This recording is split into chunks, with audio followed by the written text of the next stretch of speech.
ఆశీర్వాదంతో మాకందరికి అవకాశం వచ్చింది.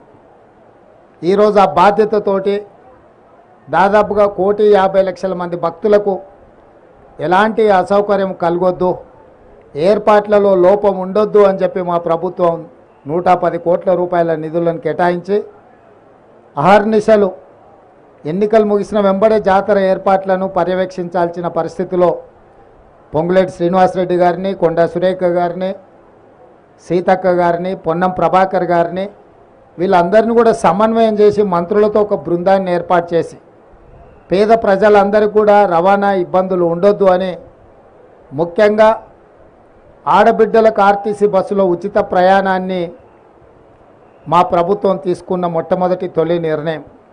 ఈరోజు ఈ జాతరకు లక్షలాది మంది ఆడబిడ్డలు వస్తున్న సందర్భంగా 6,000 బస్సులతో రవాణా సౌకర్యాలు ఏర్పాటు చేసినాము.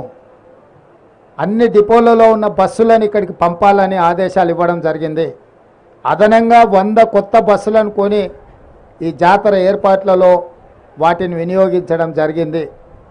అదేవిధంగా ఈరోజు దాదాపుగా రాష్ట్రంలో 18 కోట్ల మంది ఆడబిడ్డలు బస్సు ఉచిత ప్రయాణం మా ఎన్నికల హామీలో భాగంగా ఏర్పాటు చేస్తే వినియోగించుకున్నారు. ఈరోజు జాతర కూడా లక్షలాది మంది వస్తున్నారు అని అంటే అది ప్రభుత్వం తీసుకున్న నిర్ణయం. ఈరోజు ఆడబిడ్డలందరికీ కూడా ఉపయోగపడ్డది. ఇదే కాకుండా రాజీవ్ ఆరోగ్యశ్రీ కావచ్చు, ఇతర కార్యక్రమాలు కావచ్చు, సమ్మక్క సారలమ్మ అంటేనే ప్రజల మీద ఆధిపత్యం చెలాయించాలనుకున్న